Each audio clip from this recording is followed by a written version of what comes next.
السلام عليكم ورحمة الله وبركاته طلبة وطالبات الصف الأول الثانوي.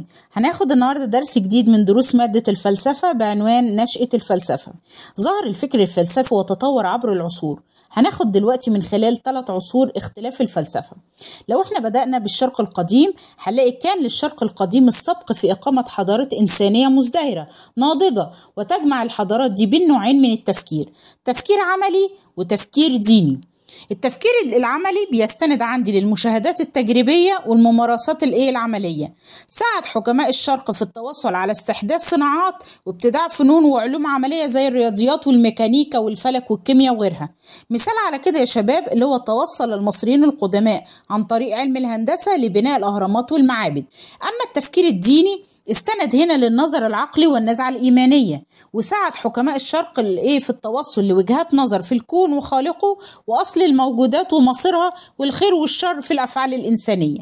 مثال على كده اللي هو رأي الحكيم الصيني كونفوشيوس إن جوهر الدين هو المعاملة أو السلوك، وانتهى بالمبدأ الأخلاقي لا تعامل الناس بما لا تحب أن يعاملوك به.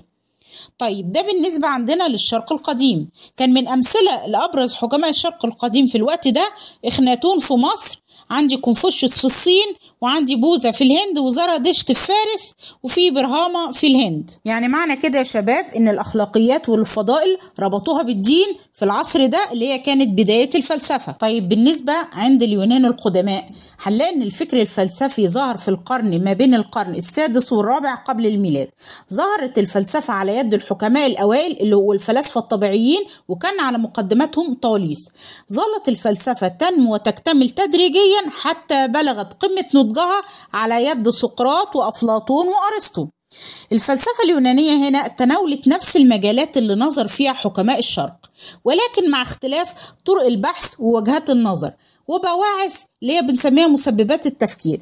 كان الهدف من الفلسفة اليونانية هنا كشف الحقيقة عن طريق النظر العقلي الخالص بباعث لتحقيق متعة عقلية. نركز تاني يا شباب، كان هدفهم كشف الحقيقة عن طريق النظر العقلي الخالص بباعث لتحقيق نوع من المتعة العقلية بصرف النظر بقى عن النتائج المترتبة عليها، وبعيدا عن مطالب الحياة العملية وإشباع مقتضيات الحياة الدينية.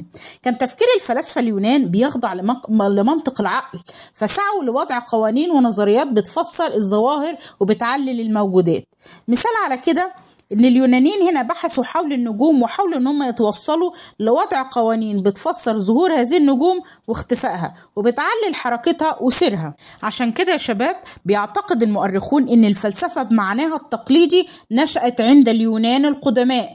ركز معايا يا شباب، نشأت عند اليونان القدماء، وتطورت الفلسفة منذ نشأتها عند قدماء اليونان حتى اليوم، وذلك بظهور مجموعات كبيرة من الفلاسفة اللي أسهموا في توجيه الحضارة الإنسانية وارتقاء حياة البشر.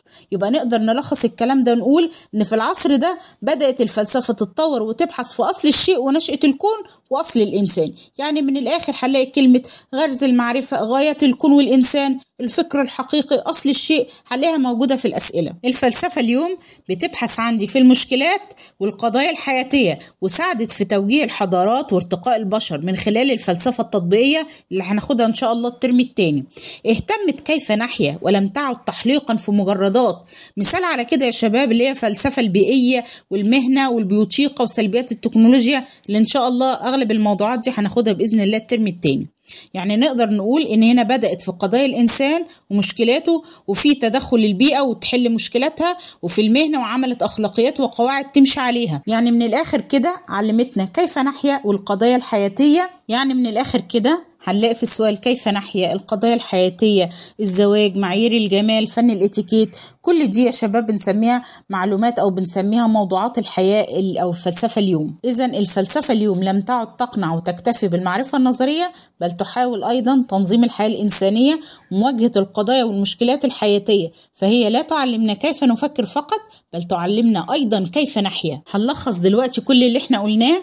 عندي في الفكر الشرقي كان هما الأول في قيام الحضارة، الأول في الفلسفة والفكر، نبغوا في العلم والدين والفلسفة. الأمثلة على كده إخناتون بمصر، زرادشت في فارس، كونفوشيوس في الصين، وبوذا في الهند.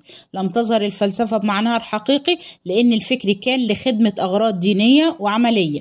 طيب الحضارة اليونانية ظهر خلال القرن السادس والرابع قبل الميلاد بحثوا في كل قضايا الإنسان والوجود. الأمثلة عندنا الأول كان طاليس، والأشهر سقراط وأفلاطون ثم أرسطو. عندي الفلسفة الحقيقية ظهرت عندهم لأن الفكر كان في ذاته لتحقيق المتعة الفكرية الحقيقية.